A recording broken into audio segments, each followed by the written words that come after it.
Yo, step into the darkness where shadows lurk, where every creak, moan leaves your mind berserk. In the heart of the night where fear takes flight, horror grip, tiny so no escaping its might.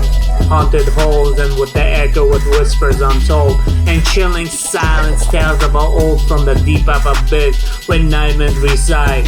A wave tale of terror, let your fear collide. Welcome to the realm where nightmares stream, in the land of horror where only the brave survives. I feel the streak down your spine, the chill in the air, and the kingdom darkness where we dare to share. Blood moon rise, casting shadows long, and the maze with fear where you don't belong. Eyes glow in the dark, watching every move, and this quest games where nothing left to prove. Monsters under the bed, with ghosts in the mist, in the house of horrors with a soul kiss.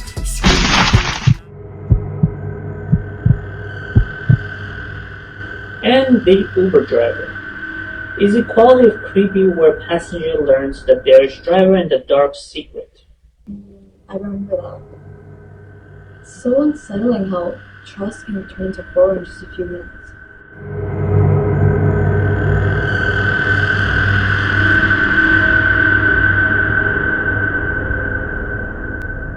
It was a dark and stormy night.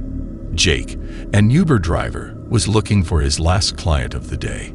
He had accepted a ride request from a woman named Lisa who wanted to go to a remote house in the woods. Jake thought it was a strange destination, but he didn't ask any questions. He just wanted to finish his shift and go home. He arrived at the pickup location, a rundown motel on the outskirts of town. He saw a woman standing outside, holding a suitcase. She had long blonde hair and wore a red dress. She looked like she was in a hurry.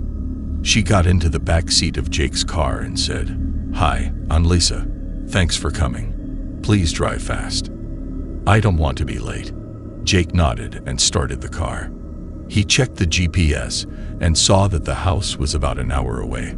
He wondered what Lisa was doing there, but he decided not to pry. He just made some small talk and tried to be friendly. Lisa seemed nervous and distracted. She kept looking at her phone and texting someone. She didn't say much. They drove for a while, leaving the city behind and entering the countryside. The road became narrower and darker. The rain was pouring down and the wind was howling. Jake felt uneasy. He hoped nothing would go wrong. He glanced at the rearview mirror and saw that Lisa was still texting. He wondered who she was talking to. He also noticed that she had a scar on her neck. It looked like a bite mark. He felt a chill run down his spine. He thought about the recent news reports of a serial killer on the loose, who was known for biting his victims and leaving them to bleed to death. He wondered if Lisa was somehow involved. He shook his head and tried to calm himself. He told himself that he was being paranoid. He had no reason to suspect Lisa of anything. She was just a regular customer who needed a ride to a remote house in the woods on a dark and stormy night. Nothing suspicious about that. He focused on the road and drove faster. He wanted to get this over with.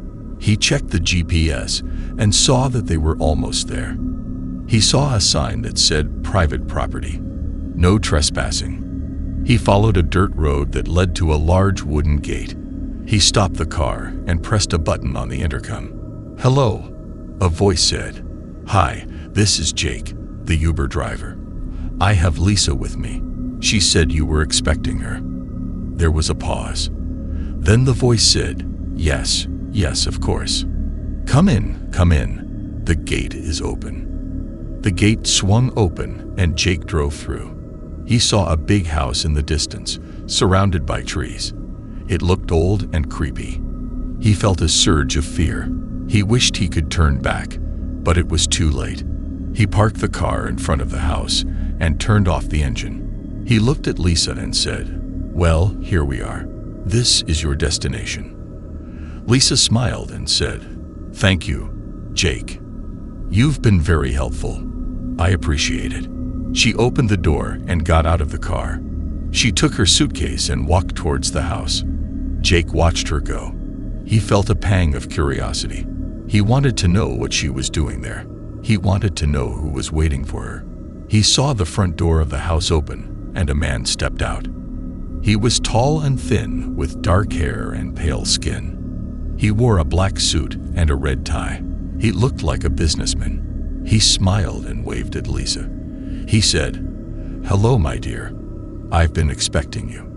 Lisa ran towards him and hugged him. She said, "Hello, darling. I've missed you so much." Jake felt a shock. He recognized the man. He was the serial killer. He had seen his picture on the news. He was the one who bit his victims and left them to bleed to death. He was the one who was wanted by the police. He was the one who Lisa was texting. He Uber ride. Jake realized that he had made a terrible mistake. He had delivered Lisa to her lover, who was also a murderer. He had helped them escape. He had become an accomplice. He felt a surge of panic. He wanted to get out of there. He wanted to call the police. He wanted to save himself. He reached for his phone, but it was too late. He heard a loud bang and saw a flash of light. He felt a bullet hit his chest. He looked at the house and saw Lisa holding the gun. She had shot him. She had betrayed him. She had killed him. She smiled and said, "Sorry, Jake. Nothing personal. You were just a means to an end. Thanks for the ride." She dropped the gun and kissed the serial killer. They went inside the house and closed the door. They left Jake to die in the car, alone and forgotten. And then there's the unseen, where family realize something living in their house but can never see it. That one is so creepy. The way something just lurking out of the shadows is terrible.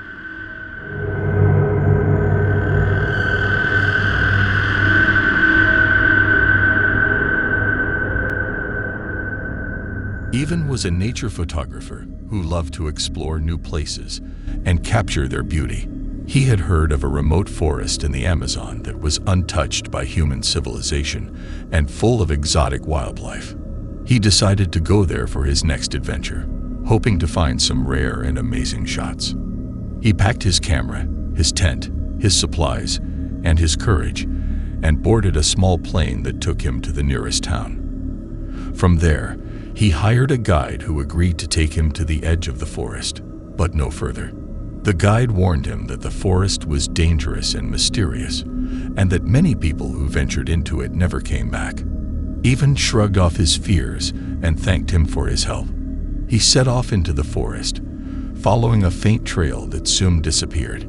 He felt a thrill of excitement as he entered a world of green and gold, where the sounds of birds and insects filled the air.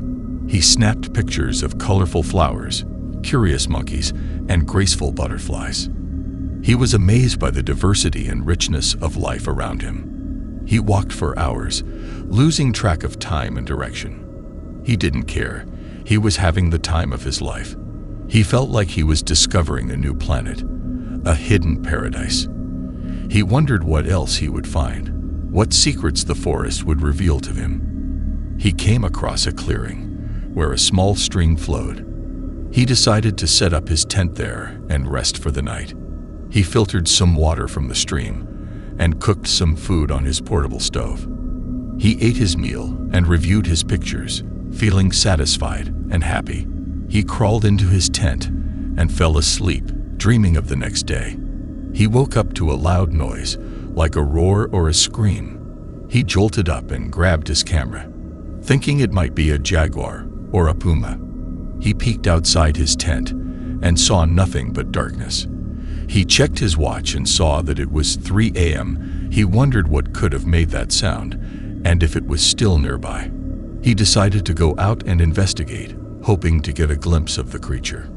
He put on his flashlight and his backpack and stepped out of his tent. He followed the direction of the noise, which seemed to come from deeper into the forest. He walked cautiously, scanning his surroundings with his camera. He reached a dense patch of trees where the light barely penetrated. He felt a chill in the air and a sense of dread in his chest. He heard the noise again, louder and closer. He pointed his camera at the source and pressed the shutter. He saw a flash of light, and then nothing. He felt a sharp pain in his chest, and he fell to the ground. The next day, a search party found his body, along with his camera and his backpack. They examined his wounds, which looked like claw marks, but bigger and deeper than any animal they knew. They checked his camera, which had one picture left. They looked at it and gasped. It showed a creature that was unlike anything they had ever seen. It had a humanoid shape, but with scales, horns, wings, and fangs. It had red eyes and a mouth full of blood. It looked at the camera and smiled. The search party dropped the camera and ran away, screaming. They never returned to the forest, and neither did anyone else. The forest remained uncharted and unknown, and so did the creature. The creature that had seen Even, but Even had not seen. The creature that had killed Even, but Even had not killed. The creature that had smiled, but Even had not smiled. Then there's the phantom boat, where the fisherman encounters ghostly vessels that leads him to a dark fate. That one gave me the chills. The mist and the sense of being ridden by something supernatural is terrifying.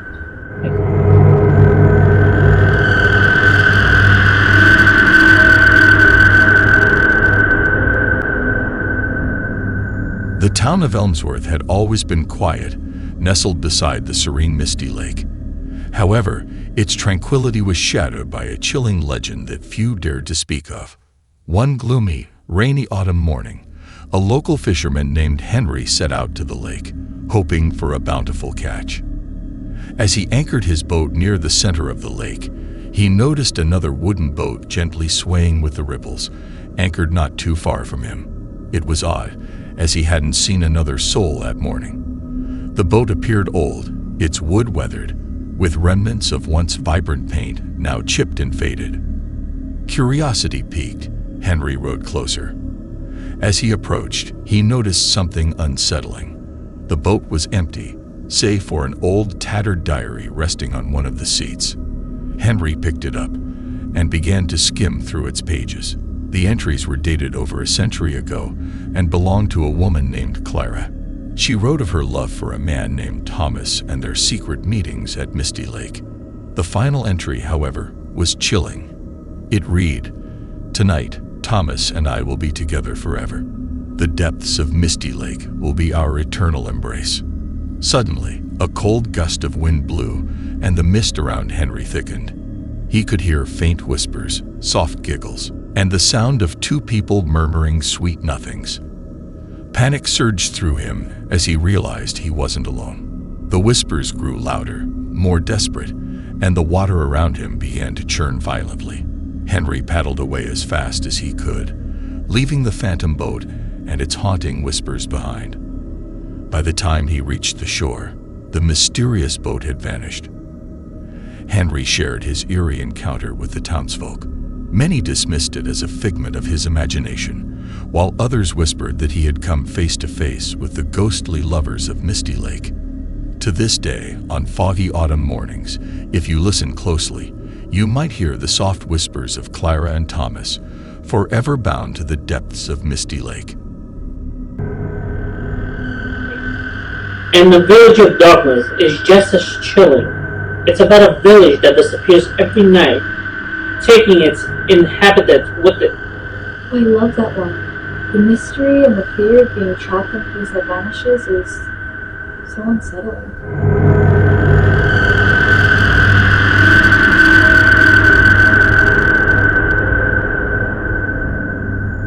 Andhanagar, or Village of Darkness, was a secluded village in the northern part of India. According to the legend, the village was cursed by an evil spirit that lurked in the shadows of the moonlight. The spirit was said to be the soul of a former ruler of the village who had been betrayed and killed by his own people. Every year, on certain days marked in the Indian calendar, the spirit would return to the village and seek revenge on anyone who dared to stay there. The villagers had a ritual to avoid the wrath of the spirit. They would leave their homes and stay outside the border of the village until dawn. He decided to take a risk and visit the village that night. He wanted to see for himself if the legend was true, and if he could find any evidence of the spirit's existence. He packed his camera, his recorder, and his flashlight, and boarded a bus that took him to a nearby town. From there, he hired a taxi that drove him to the edge of Andernagar. The taxi driver looked at him with a mixture of curiosity and fear. "Are you sure you want to go there?" he asked. "It's not safe, especially on this night." Ravi nodded. "I'm here to confidently. I'm sure. I'm a journalist and investigate the legend of Andernagar." The driver shrugged. "It's your life, but warn you." He stopped the car and pointed that led to the village. "That's the way. Walk from here. I won't go any further." "Don't say I didn't." To a dirt road you'll have to. Ravi thanked him and paid him. He got out of the car and grabbed his backpack. He looked at the road ahead of him and felt a surge of excitement. He was about to enter Andernagar. He walked for about half an hour until he reached the entrance of the village. There was a sign that read, "Welcome to Andernagar" in Hindi, but it was faded and covered with dust. Ravi took a picture of it and entered the village. He was immediately struck by the eerie stillness of Andernagar. The village looked like it had been frozen in time, with dilapidated houses, crumbling walls, and broken windows. There was no sign of life, except for some dried leaves that rustled in the wind. Ravi felt a chill run down his spine as he walked through the deserted streets.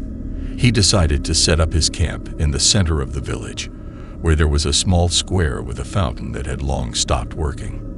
He pitched his tent, lit a fire, and took out his recorder. He spoke into it. "This is Ravi Thakur, reporting from Andernagar on October 25th, 2023. I'm here to investigate the legend of an evil spirit that haunts this village on certain nights of the year. According to my sources, tonight is one of those nights. I'm going to stay here until morning and see if I can find any proof of the spirit's presence." He paused and had 2 hours to appear, looked at his watch. Until midnight, when it was 10 p.m. The spirit was supposed